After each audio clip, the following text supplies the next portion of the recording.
अस्सलाम वालेकुम व्यूवर्स, आप सब कैसे हैं? मैं बिल्कुल ठीक हूँ। तो मैं एक नई वीडियो के साथ हाज़िर हुई हूँ। जिन लोगों ने मेरा चैनल अभी तक सब्सक्राइब नहीं किया वो सबसे पहले मेरे चैनल को सब्सक्राइब कर लें। तो ये एक वीडियो एक मालूमाती वीडियो है। तो हमारे घर में आए दरअसल हमारे कज़न, उनकी मिसेस और कज़न आए हैं। उनकी बेटी हैं बड़ी, और वो माशाल्लाह बहुत प्यारी बेटी हैं और वो बहुत अच्छी तालीम याफ्ता हैं। तो उनके लिए उनको वैसा ही एक रिश्ता चाहिए।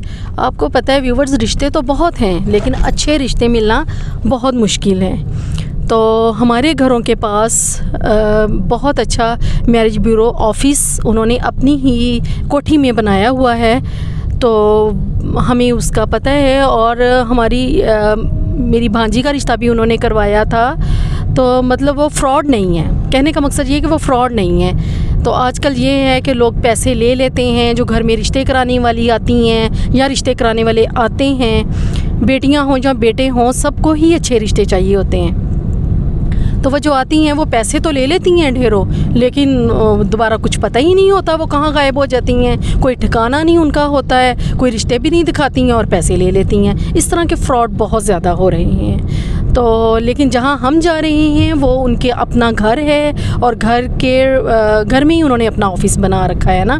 तो माशाल्लाह से वो बहुत अच्छे रिश्ते करवाते हैं मतलब। तो अब हम वहीं पे जा रहे हैं। तो वहाँ पहुँच के वहाँ भी हम आपको दिखाते हैं कैसा उनका ऑफ़िस है और क्या है सब कुछ। तो चलिए ठीक है, देखते हैं। व्यूवर्स, अब हम वहाँ पहुँच चुके हैं। ये घर है और बस हम वहाँ पहुँच चुके हैं। अब अंदर जाके हम बातचीत करते हैं उनसे। तो ज़ाहिर है अपने कज़न के साथ आए हैं, तो पहले उनकी बेटी का उनको बताते हैं, करते हैं, और उसके बाद फिर मज़ीद आपको मालूमात देते हैं। व्यूवर्स, हम पहुंच चुके हैं। ये उनका ऑफ़िस है। सर महमूद इधर होते हैं, तो आ रहे हैं नीचे से।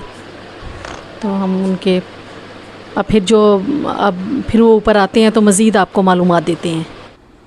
हाँ जी, तो व्यूवर्स, सर महमूद ऊपर आ चुके हैं, और जिस बच्ची के रिश्ते के लिए हम आए थे मैं उसकी डिटेल्स उनको दे चुके हैं हम लोग, क्योंकि बच्ची के पेरेंट्स साथ हैं, और डिटेल उनको जो भी चाहिए था, हाइट और मतलब जो कुछ भी उनको डिटेल्स चाहिए थी वो हमने दे दी हैं। तो सर महमूद का ये है कि वो ना सिर्फ़ रिश्ते करवाते हैं, बल्कि जैसे कि आजकल रिश्ते हो रहे हैं, टूट रहे हैं, और तलाक़ का रेशो बहुत ज़्यादा बढ़ गया है। तो ये सर का ये ख़ुसूसियत है कि ये अब पंचायत में भी बैठते हैं। मतलब सुलह करवानी है, कोई तलाक़ पे बज़िद है, सुलह करवानी है, किसी की अलहदगी हो गई है, या किसी की मंगनी के बाद रिश्ता टूट गया है, तो ये सब काम सर महमूद अब करते हैं, पंचायत में बैठते हैं। तो इस हवाले से मेरे जहन में बहुत से क्वेश्चन आए हैं। तो मैं चाह रही हूँ कि सर महमूद से वो सारे क्वेश्चन करूँ और उनसे वो जवाब लूँ, ताकि मेरे व्यूवर्स को पता चल सके। ये बहुत अहम मौजू है आज का। तो प्लीज़ आपने एंड तक मेरी ये वीडियो देखनी है, स्किप नहीं करना। हो सकता है कि ये पता नहीं कितने घरों को ये फ़ायदा दे जाए मेरी ये वीडियो।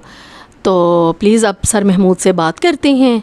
तो चलें व्यूवर्स, अब हम सर महमूद से जो क्वेश्चन मेरे जहन में हैं तो वो उनसे मैं करती हूँ, तो देखें वो क्या जवाब देते हैं। तो सर महमूद, सबसे पहले तो मैं ये पूछना चाहूँगी कि ये काम करते हुए आपको कितने साल हो गए हैं? जी बिस्मिल्लाहिर्रहमानिर्रहीम।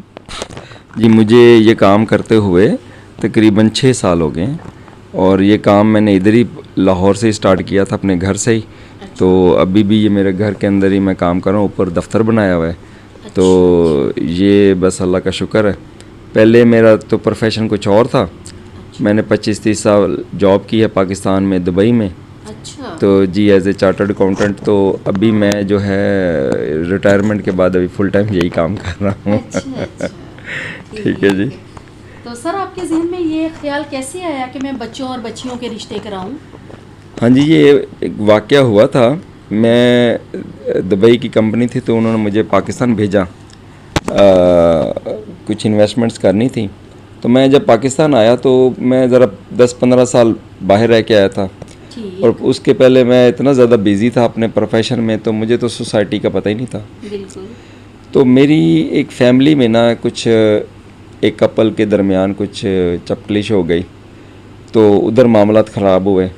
तो मुझे जब पता चला, तो मैं ज़रा सोशल आदमी हूँ, तो मैं वैसे ही गया उधर उनसे मिलने, सारी फैमिली से, लड़की वालों से भी मिला पहले जाके, फिर लड़के वालों से मिला। तो लड़की वालों ने कुछ बातें की लड़के वालों के ख़िलाफ़। ठीक। जब लड़के वालों के पास गया तो उन्होंने लड़की वालों के ख़िलाफ़ बातें की। ठीक। तो मैंने फिर सोचा ये तो काफ़ी बड़ा मसला है, और फिर मैंने ना क्या किया को 8-10 कपल्स लिए अपनी फैमिली में से। ठीक। उन कपल्स का जब मैंने इंटरव्यू किए, उनके मामलात को समझा, तो मैंने ये देखा कि आजकल मियाँ बीवी के दरमियान मोहब्बत नामी चीज़ नहीं होती, कॉम्प्रोमाइज़ होते हैं।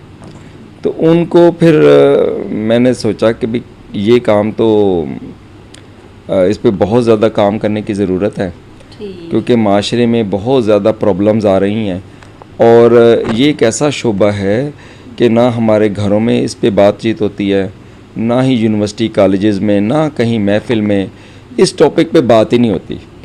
ना माएँ अपनी बच्चियों से खुल के बात करती हैं, ना उनकी ट्रेनिंग करती हैं, अगले घर जाना है क्या मामलात लेके जाना है। वो समझती हैं कि ये समझी समझाई हैं सारी बच्चियाँ, और वालिदैन बच्चों के हवाले से भी उनकी ट्रेनिंग नहीं करते, उनको बताते नहीं हैं कि क्या मामलात हैं। वो भी समझते हैं बच्चे हमारे बड़े समझदार हैं, इनको सब पता है। तो बच्चे और बच्चियाँ तो माहौल से सीखती हैं, वीडियो या आजकल टीवी प्रोग्राम्स और ये वो ड्रामे, तो उन्होंने नेगेटिव चीज़ें सीखनी होती हैं। बिल्कुल ठीक है। तो ठीक है ना? आपका इस काम में एक्सपीरियंस कैसा रहा? बहुत अच्छा रहा, बहुत ज़्यादा लोगों से मिला, लेकिन एक चीज़ ये समझ आई कि हमारी सोसाइटी अभी भी बहुत ज़्यादा डिवाइडेड है। यहाँ इसको डिवाइड किया गया है, पॉलिटिशियंस ने किया है और लोगों ने किया है। उन्होंने तो मेरे ख्याल अपने बेनिफिट हासिल करने के लिए किया है कि जी वोट उनको पड़ सकें, लेकिन असल में ये सोसाइटी इतनी ज़्यादा डिवाइड हो गई है, और अभी भी शिद्दत के साथ लोग ज़ात पात को बहुत ज़्यादा ऊपर लेके जा रहे हैं। अब मेरा तो ख्याल था कि शायद पढ़ाई के साथ, तालीम के साथ ये चीज़ कम होगी, लेकिन आजकल की तालीम के साथ ये चीज़ ज़्यादा हो रही है। ये हैरत की बात है कि लोग जितने ज़्यादा बच्चे यूनिवर्सिटियों कॉलेजों में पढ़ रहे हैं, वो हर बच्चा, अगर लड़के की बात की जाए तो मिसाल के तौर पे बच्चा फ़ख्र के साथ अपने साथ लगाएगा राव, जट, अराई, मियाँ। बिल्कुल बिल्कुल। वो हर बच्चा भी आजकल, ये तो मैंने भी चीज़ देखी है जी।